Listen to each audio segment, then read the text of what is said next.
Hello my dear learners, कैसे हो आप सभी लोग। Welcome back to my channel. So आज जो हम करने वाले हैं दैट इज़ फेजेस या और operation of teaching. So before starting the video, I would request, if you are new on the channel, then please subscribe this channel and press the bell icon so that whenever a new video will be uploaded you will get the notification. Right so आज हम करेंगे phases and operations of teaching.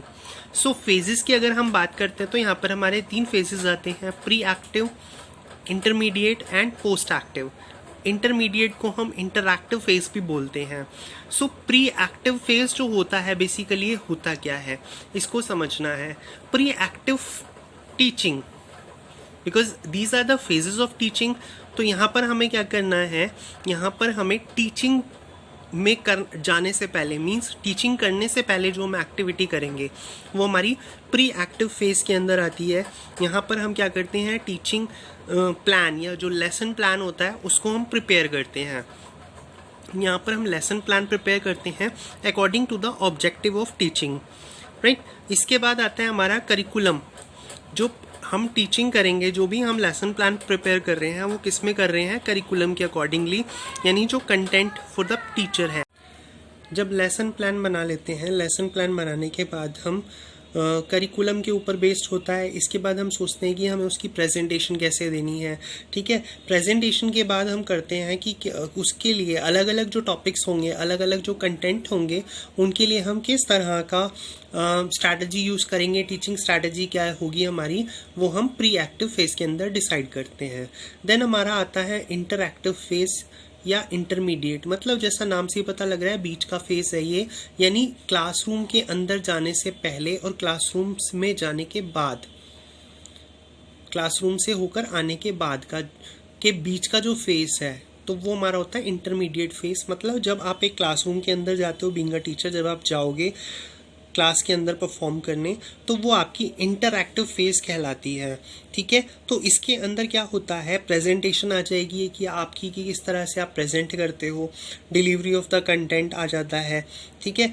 तो ये जो होती है आपकी activity, ये किसके ऊपर बेस्ड होती है, बेस्ड होती है साइज ऑफ द क्लास, ठीक है, size of the class. Presentation किस तरह से दोगे, आप किस तरह का स्टिमुलाई यूज़ कर रहे हो, किस तरह से आप बच्चों को मोटिवेट करोगे, उनको किस तरह के हिंट्स दोगे, वो इस एक्टिविटी के अंदर आते हैं। देन आता है हमारा post active phase. Post active phase को हम कौन सा फेज बोल सकते हैं, हम बोल सकते हैं this is the evaluation phase of the teacher. Evaluation, ठीक है, किसकी इवैल्यूएशन हो रही है यहाँ पर इवैल्यूएशन हो रही है टीचर की। बिकॉज विदाउट इवैल्यूएशन टीचिंग, ये जो है इवैल्यूएशन के बिना आपकी जो टीचिंग है वो आपकी क्या होगी, वो आपकी कंप्लीट नहीं मानी जाएगी, वो आपकी इनकम्प्लीट मानी जाएगी। बिकॉज क्या होता है कि जब तक हम इवैल्यूएट ना करें तो हमें कैसे पता लगेगा कि हमारे जो लर्नर्स हैं, हमारे जो स्टूडेंट्स हैं, उन्होंने हमने जो कंटेंट पढ़ाया या हमने जो प्लान किया था या हमारे जो ऑब्जेक्टिव थे कहाँ तक अचीव हुए हैं, कहाँ तक उन लर्नर्स ने, उन स्टूडेंट्स ने हमारी कॉन्सेप्ट को जो हम बताना चाहते हैं उसको समझा है। तो ये होता है आपका पोस्ट एक्टिव फेज, ठीक है। तो इस फेज के अंदर क्या क्या स्टेप हो सकते हैं, इस फेज के अंदर जो पहला स्टेप आता है वो आता है change in behaviour through teaching, then selection of adequate evaluation procedure, decision making process और attainment of teaching object. So ये हमारा जो है ये पूरा का पूरा क्या है, फेजेस और operations of teaching. Now move to the next topic my dear learners. Next हमारा जो टॉपिक है that is methods of teaching. देखिए मेथड्स ऑफ टीचिंग की अगर हम बात करते हैं तो टीचिंग को सबसे पहले हमने किया कि टीचिंग एक्चुअल में है क्या, ठीक है। अब लर्नर के अकॉर्डिंग हमने टीचिंग करनी है, तो टीचिंग करने के लिए क्या करना पड़ेगा, सबसे पहले हमें जानना पड़ेगा कि बीइंग अ टीचर पैडागॉजी को जानेंगे हम सबसे पहले, ठीक है। इसके अलावा हम अपने लर्नर को जानेंगे। तो यहाँ पर अगर हम बात करते हैं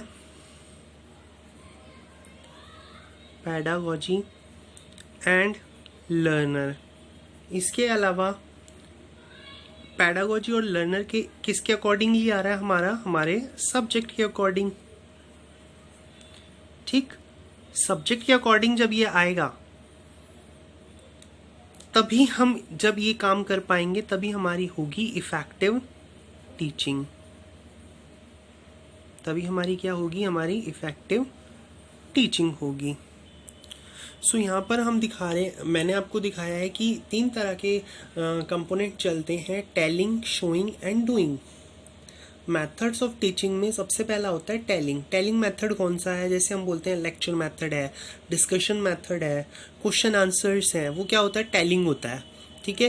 दूसरा मेथड आता है हमारा शोइंग। शोइंग के अंदर क्या होता है, हम डेमोन्स्ट्रेशन देते हैं बच्चों को, मूवीज़ दिखाते हैं, वीडियो दिखाते हैं, ठीक है, फिल्म्स दिखाते हैं, इसके अलावा एक्सकर्शन पे लेकर जाते हैं। तो these are the methods of showing. Next आता है हमारा डूइंग। अब डूइंग में क्या होता है, doing is another teaching method in which the teacher force the student to do experiment, to do project, to discover, right? So ये जो methods आते हैं हमारे डूइंग के अंदर आते हैं। अब हम प्रॉपर अगर हम इनको सेग्रीगेट करें तो हमारे 2 तरह के मेथड होते हैं, एक होता है हमारा टीचर सेंटर्ड और दूसरा होता है हमारा लर्नर सेंटर्ड। टीचर सेंटर्ड मतलब इसके अंदर टीचर की मुख्य भूमिका है, teacher is the main source, main content deliver. तो यहाँ पर हम किसकी बात करते हैं, हम लेक्चर मेथड की बात करते हैं। इसके अलावा डेमोन्स्ट्रेशन मेथड भी होता है, हिस्टोरिकल मेथड भी आता है, ये सारे हमारे टीचर सेंटर्ड के अंदर आते हैं। नेक्स्ट आता है हमारा लर्नर सेंटर्ड। तो लर्नर सेंटर भी हमारे बहुत सारे मेथड्स हैं, जैसे ह्यूरिस्टिक मेथड है, प्रोजेक्ट मेथड है, असाइनमेंट है, डिस्कशन है, इंडक्टिव डिडक्टिव मेथड है। तो ये जो सारे मेथड्स हैं इनको हम 1 बाय 1 अप करेंगे। ठीक है।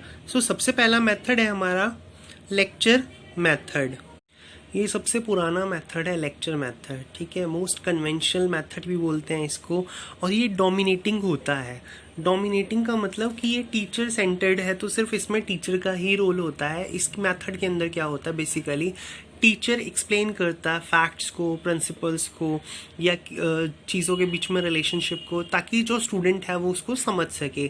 ठीक है। तो यहाँ पर जो होता है बेसिकली ये 1 वे कम्युनिकेशन होता है। अगर हम बात करें, टीचर जो है सिर्फ एक नॉलेज प्रोवाइडर है और जो लर्नर है वो इसके अंदर नॉलेज रिसीवेबल है। तो ये 1 वे कम्युनिकेशन होता है इसके अंदर।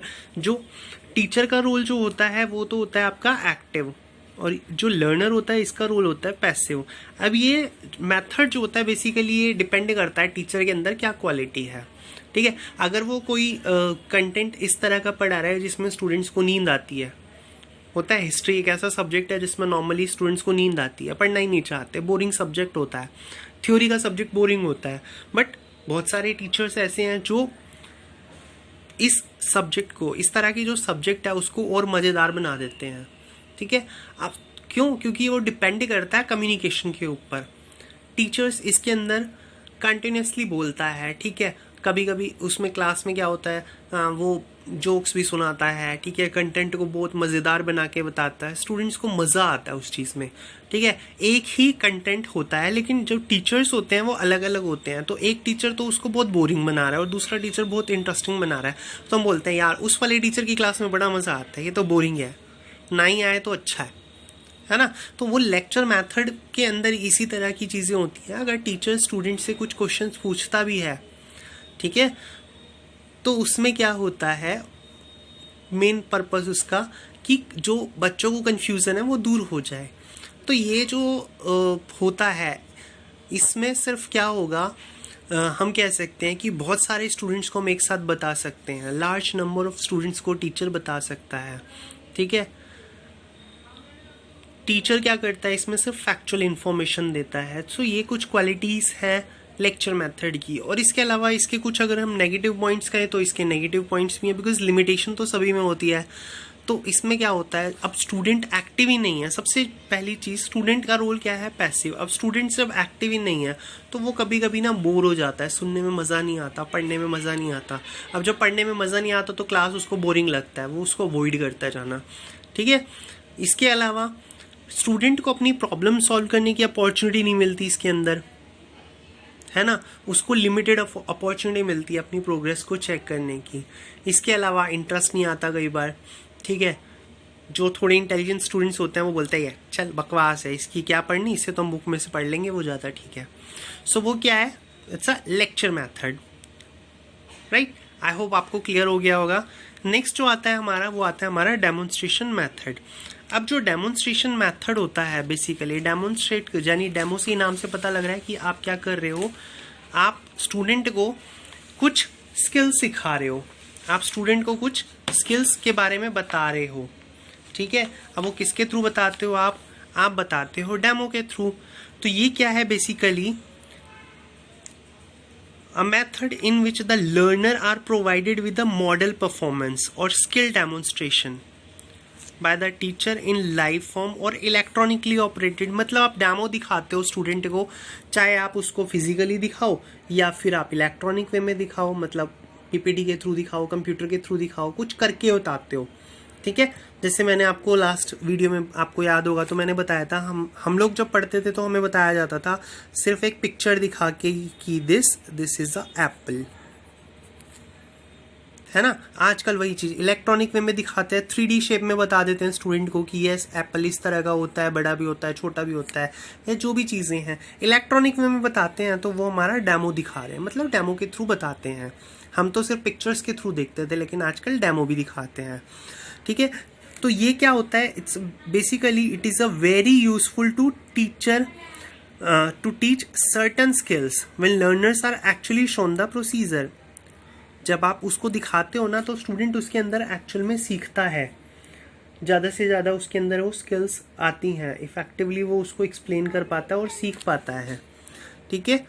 सो ये हमारे बेसिकली कौन से हैं, टीचर सेंटर्ड मेथड्स हैं। नेक्स्ट मेथड है हमारा learner centred. Learner centred method जो होता है, उसमें हमारा सबसे पहला आता है डिस्कशन मेथड। डिस्कशन मेथड जैसे नाम से पता लग रहा है, हम डिस्कशन कर रहे हैं। डिस्कशन किस किस के बीच में हो रहा है, स्टूडेंट और टीचर के बीच में, या फिर ग्रुप्स के बीच में। तो जब ज़्यादा से ज़्यादा ग्रुप्स होते हैं जहाँ पर लर्नर सीखना चाहते हैं, तो वहाँ पर एक टॉपिक जो होता है म्यूचुअल इंटरेस्ट का, वो बता दिया जाता है, लेकिन उसकी कोई फाइनल स्टेज जो होती है वो नहीं बताते, ठीक है। वो फाइनल स्टेज क्या होगी वो डिटरमाइन नहीं करते, प्री डिटरमाइंड होती है।